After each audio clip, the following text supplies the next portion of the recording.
प्यारे बच्चों, पाठ शुरू करने से पहले देखते हैं एक छोटा सा वीडियो क्लिप।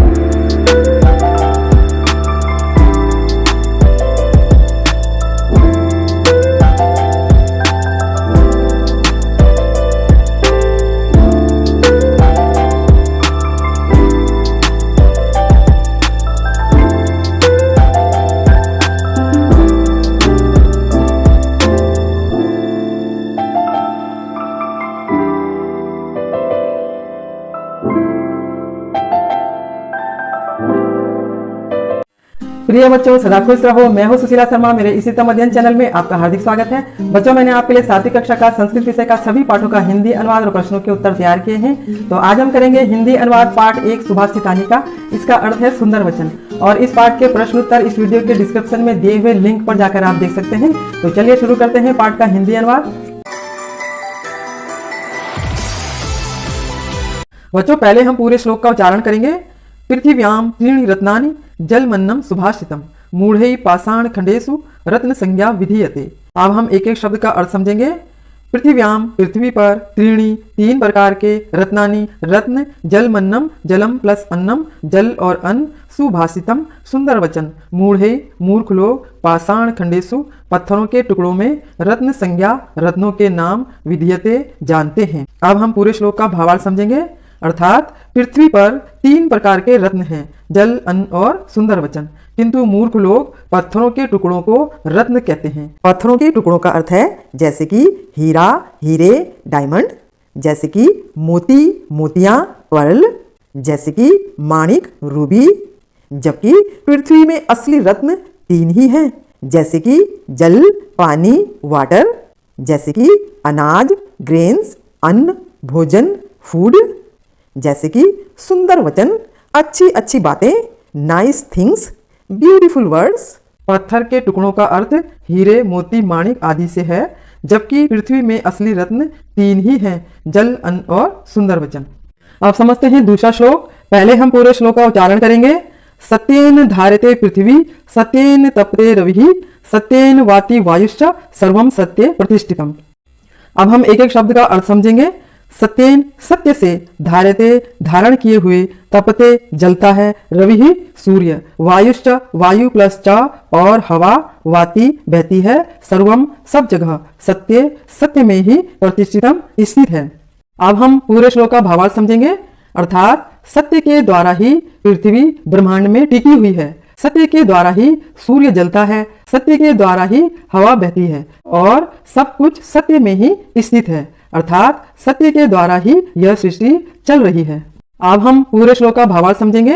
अर्थात सत्य के द्वारा ही पृथ्वी ब्रह्मांड में टिकी हुई है, सत्य के द्वारा ही सूर्य जलता है, सत्य के द्वारा ही हवा बहती है और सब कुछ सत्य में ही स्थित है। अर्थात सत्य के द्वारा ही यह सृष्टि चल रही है। अब समझते हैं तीसरा श्लोक। पहले हम पूरे श्लोक का उच्चारण करेंगे। दाने तपसी शौर्य च विज्ञाने विनय नये, विस्मयो नाही कर्तव्यो बहुरत्ना वसुंधरा। अब हम एक एक शब्द का अर्थ समझेंगे। दाने दान में, तपस्वी तप में, शौर्य बल में, च और विज्ञाने विज्ञान में, विनय विनम्रता में, नए नीति में, विस्मयो आश्चर्य, न नहीं ही क्योंकि, कर्तव्यो करना चाहिए, बहुरत्ना अनेक रत्नों वाली, वसुंधरा पृथ्वी। अब हम पूरे श्लोक का भावार्थ समझेंगे। अर्थात दान में, तप में, बल में, विज्ञान में, विनम्रता में और नीति में आश्चर्य नहीं करना चाहिए, क्योंकि पृथ्वी पर ये सब भी रत्न ही हैं। अर्थात पृथ्वी अनेक रत्नों वाली है। अब समझते हैं चौथा श्लोक। पहले हम पूरे श्लोक का उच्चारण करेंगे। सद्भि रेव साहसीत, सद्भिः कुर्वी संगतिम, सद्भिर्वादम मैत्रीम च, न सद्भिः किंचित आचरेत। अब हम एक एक शब्द का अर्थ समझेंगे। बच्चों, यहाँ पर सद्भि का अर्थ सज्जन पुरुष से है। सद्भि रेव, सद्भिः प्लस एव, सज्जनों के साथ ही, साहसीत सह प्लस आसीत साथ बैठना चाहिए, पूर्वीत करना चाहिए, संगतिम संगति करना, सद्भिर्वादम, सद्भिः प्लस विवादम वार्तालाप, मैत्रीम मित्रता च, और ना सद्भिः न प्लस असद्भिः जो सज्जन नहीं है। किंचित आचरित कोई भी आचरण। अब हम पूरे श्लोक का भावार्थ समझेंगे। अर्थात अच्छे लोगों के साथ ही बैठना चाहिए, अच्छे लोगों के साथ ही संगति करनी चाहिए, और अच्छे लोगों के साथ ही वार्तालाप और मित्रता करनी चाहिए, और जो असज्जन अर्थात बुरे लोग होते हैं उनके साथ इनमें से कोई भी आचरण नहीं करना चाहिए। अब हम पूरे श्लोक का भावार्थ समझेंगे।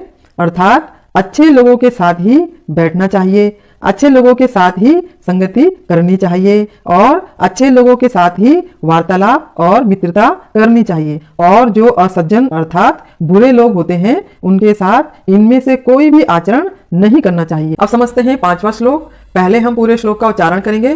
धन धान्य प्रयोगेषु विद्यायाः संग्रहेषु च आहारे व्यवहारे च त्यक्त लज्जः सुखी भवेत्। अब हम एक एक शब्द का अर्थ समझेंगे।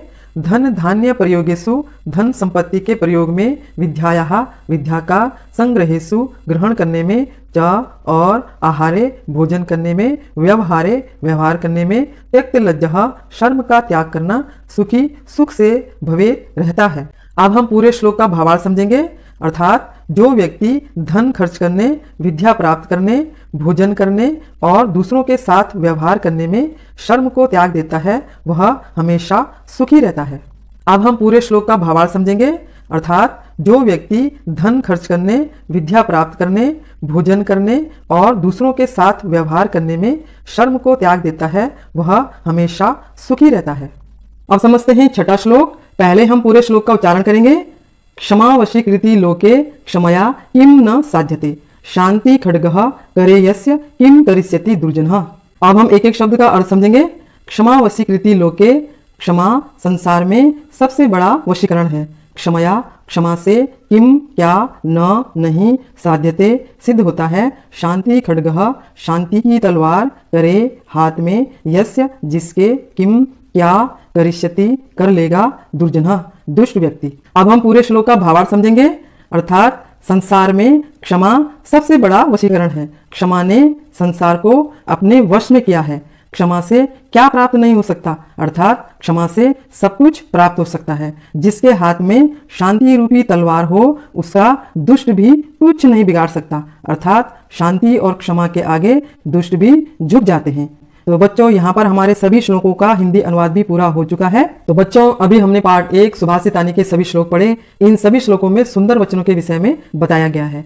बच्चों इन श्लोकों से हमें सुंदर वचनों का और अच्छे व बुरे गुणों का ज्ञान मिलता है। जैसे पृथ्वी में 3 रत्न हैं, जल, अन्न और सुंदर वचन। ये 3 रत्न हमारे जीवन से जुड़े हैं और सत्य अर्थात किसी शक्ति के द्वारा ही यह सृष्टि चल रही है, और हमें अच्छे लोगों के साथ ही मित्रता संगति करनी चाहिए और अच्छे लोगों के साथ ही बैठना चाहिए, और अपने पैसे लिमिट से खर्च करने चाहिए, और कहीं से भी और किसी से भी ज्ञान लेने में शर्म नहीं करनी चाहिए। जो भी इस नियम का पालन करता है वह हमेशा सुखी रहता है। और हम सबके अंदर शांत और क्षमा भाव का गुण होना चाहिए। जिसके अंदर ये गुण होते हैं उसका सब मान सम्मान करते हैं, और हमें भी इन सभी सुंदर वचनों को और अच्छे गुणों को अपने अंदर ग्रहण करना चाहिए और समाज में सम्मानित व्यक्ति बनना चाहिए। तो बच्चों मुझे भी आप लोगों के साथ पढ़कर अच्छा लगा। तो चलिए फिर मिलते हैं पार्ट 2 के साथ। तो मैं उम्मीद करती हूँ कि अब आपको पूरे पाठ का हिंदी अनुवाद अच्छे से समझ में आ गया होगा। अगर आपको ये वीडियो पसंद आया हो तो लाइक और सब्सक्राइब जरूर करें, और अगर कहीं पर कुछ समझ में नहीं आया हो तो कमेंट्स जरूर करें, ताकि फिर आपको समझा सकूं। तो अब मैं आपसे विदा लेती हूँ, फिर मिलते हैं अगले वीडियो में। तब तक आप खुश रहिए, मस्त रहिए। धन्यवाद।